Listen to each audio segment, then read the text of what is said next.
আমি সুমি, আপনারা দেখছেন সুমি রান্নাঘর। আজকে রান্না করবো কাতলা মাছ। আজকে একটু অন্যভাবে রান্না করে দেখাবো কাতলা মাছ। তার জন্য দেখুন কাতলা মাছ ধুয়ে নিয়েছি। 1 চামচ হলুদ নুন দিয়ে দিলাম, 1 চামচ। একটু হলুদ দিয়ে দেবো। এই মাছটাকে সুন্দর করে মাখিয়ে নেবো। রান্না করতে করতেই দেখাবো যে কী কী লাগবে। তো চলুন রান্নাটা শুরু করা যাক। তার আগে আমার চ্যানেলটা সাবস্ক্রাইব না করা থাকলে আপনারা অবশ্যই চ্যানেলটাকে সাবস্ক্রাইব করবেন। ভিডিওটা ভালো লাগলে ভিডিওটা লাইক দিয়ে দেবেন। একটা কড়া বসিয়ে নিয়েছি, আর এটা গরম হয়ে গেছে। আমি সর্ষের তেল দিয়ে দিচ্ছি। আমি সর্ষের তেলে রান্নাটা করবো।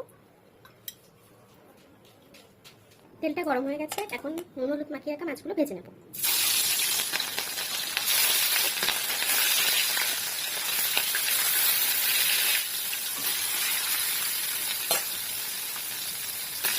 মাছগুলো উল্টে দেবো।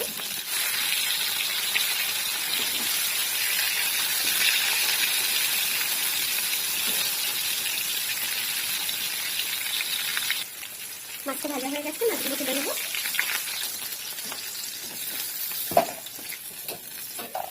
বাকি মাছগুলো আমি ভেজে নেবো এই তেলেই। মাছ ভাজা তেলের মধ্যে দিয়ে দেবো 2টো শুকনো লঙ্কা, একটু কালো জিরে,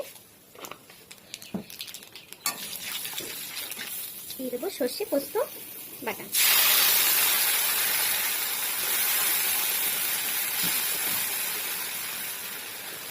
দিয়ে দেবো 1 চামচ হলুদ,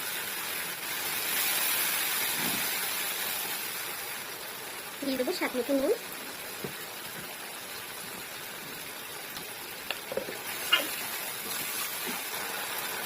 দিয়ে দেবো 1 চামচ শুকনো লঙ্কা গুঁড়ো।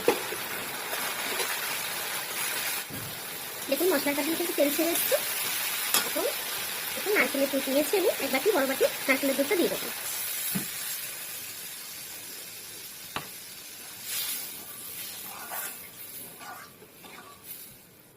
ঝোলটা ফুটে গেছে,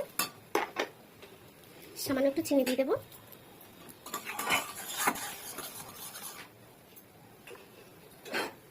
ভেজে রাখা মাছগুলো দিয়ে দেবো।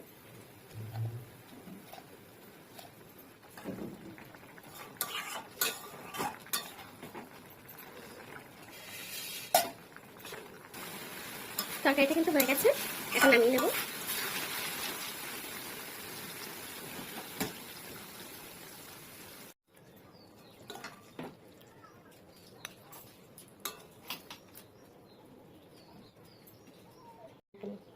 দেখুন বন্ধুরা, আমার তরকারিটা কিন্তু হয়ে গেছে। আজকে নতুনভাবে রান্না করেছি একটু। আমি কিন্তু কাতলা মাছের, অনেক তো চিংড়ি মাছের মালাইকারি খেলেন, আজকে আমি কাতলা মাছের মালাইকারি করলাম। আপনারা রেসিপিটা ট্রাই করবেন, অনেক ভালো লাগে খেতে। আর আমার এই ভিডিওটা যদি ভালো লেগে থাকে ভিডিওটা লাইক দিয়ে দেবেন, আর আমার চ্যানেলটাকে সাবস্ক্রাইব করে নেবেন। সবাইকে ধন্যবাদ।